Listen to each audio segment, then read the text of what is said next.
For those of you that love talking about animals, from Sci News, 19 million-year-old hippo-like animal named after Mick Jagger.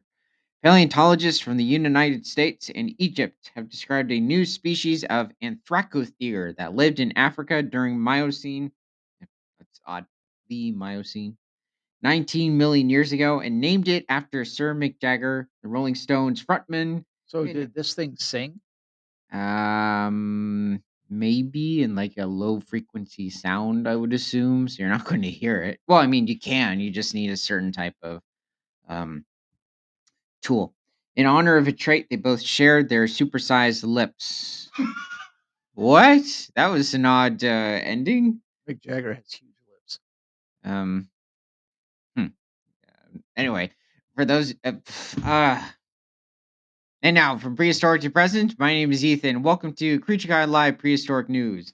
So, jumping back from the Holocene for those brief moments, we're going to be going over some older articles so that way people can catch up as well as myself. So let's get right back into it. Um, so looks like here we have. Oh, okay. So this there is a genus of mammal from the Miocene epoch called Anthracotherium, in which there are already over six different species. Yeah, but he's curling them like a um what mandrill monkey, not a mandrill, macaques. I think they'll do that. Chimps will do it too. Anyway, let's go back. He's related. The prehistoric animal Jagger Marix means Jagger's water nymph. Belong to Anthracotheridae, a family of extinct hoofed animals related to hippopotamuses and whales. Okay, I was expecting like Anthracotherium, you know, such and such, whatever species. They literally gave um the um the Anglo-Saxon his own Miocene mammal. So that's good to see.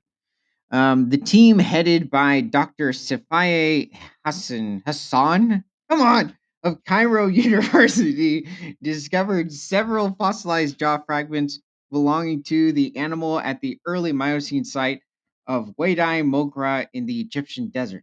Yeesh. Okay. You know what? Let's take a look at another animal, or just his kind in general.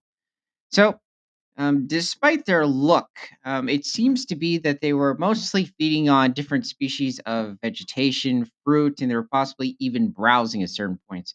So, the Anthracothere lineage, or the Anthracotheridae, first evolved during the Eocene, so a little over 40 million years ago. And it seems that they went extinct at around 11 to 15 million years ago during the middle of the Miocene epoch. So, specifically in Thracotherium, there's a wide range of different species. It seems that this animal is probably around 6.5 feet in length or 2 meters and probably weighed somewhere around 550 pounds or a little over 250 kilograms. And it is very possible, looking at the structure of this animal, it might have been somewhat omnivorous, but it's quite distantly related to hippos. Actually, no, my bad. Well, and to some extent, it is an artiodactyl like the camels, elephants, giraffes today. Even whales are artiodactyls as well.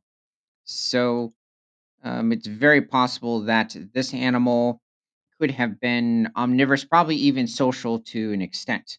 So this would have been during the Miocene over in, um, I believe, Indonesia, um, back like 18 million years ago. So let's head back to the article. Also suggests it was the size of a regular deer.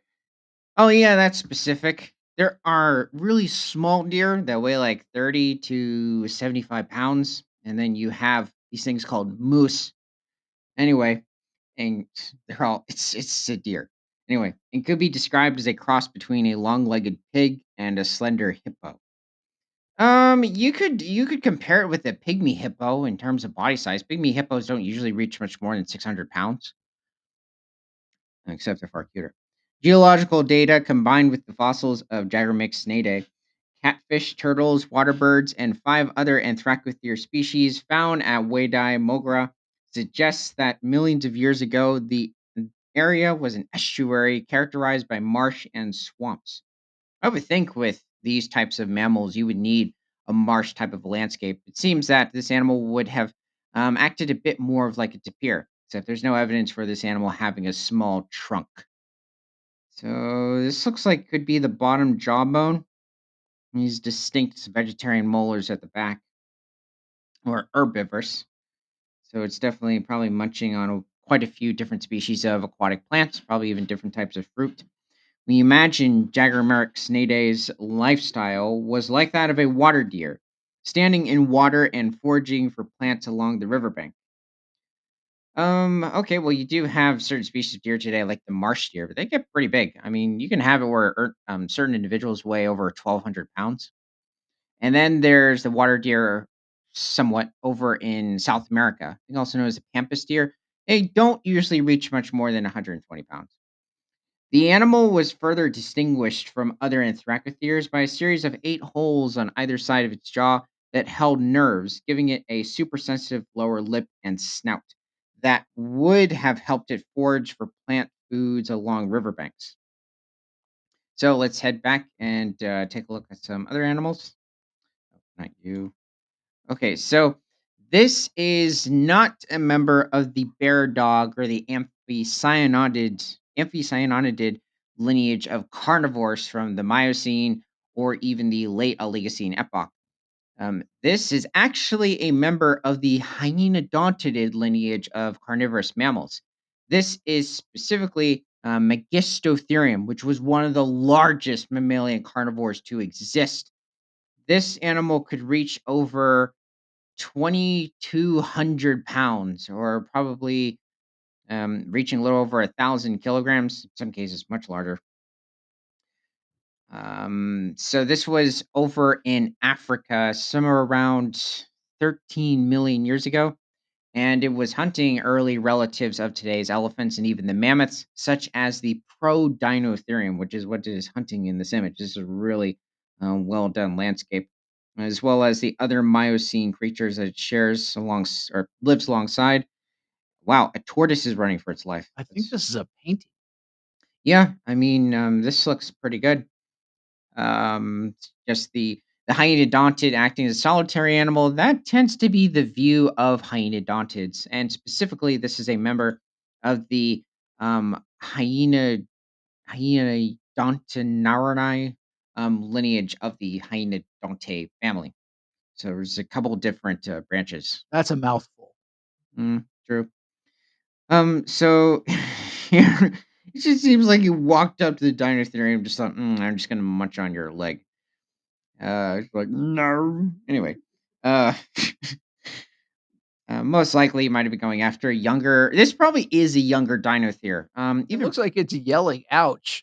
Yeah, I mean, even Pro Dinotherium could reach over 8 to 9 tons, and then the Dinotherium, its later descendants, could reach somewhere between 12 to 16 tons.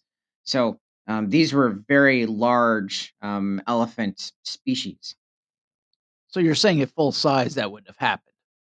No, no, no, no. They wouldn't attack a full-grown individual, and they're usually traveling in herds. But definitely, like even a lone female by itself. I'm guessing the males would have been larger. That would have been nuts for the hyenodonted to do such a thing, even a Megistotherium. So heading back to the article, some of my colleagues suggested naming the new species after Hollywood star Angelina Jolie because she also had famous lips. I am glad that I agree with whoever disagreed. Anyway, but for me, it had to be Mick. Oh, okay. Well, good job. The Jagermyxnidae fossils now reside in collections at Duke University, the Cairo Geological Museum, and Cairo University. I think I was mistaking a certain species for Indonesia, and this would have been actually Africa. Well, it's a wide range of Anthracothere species.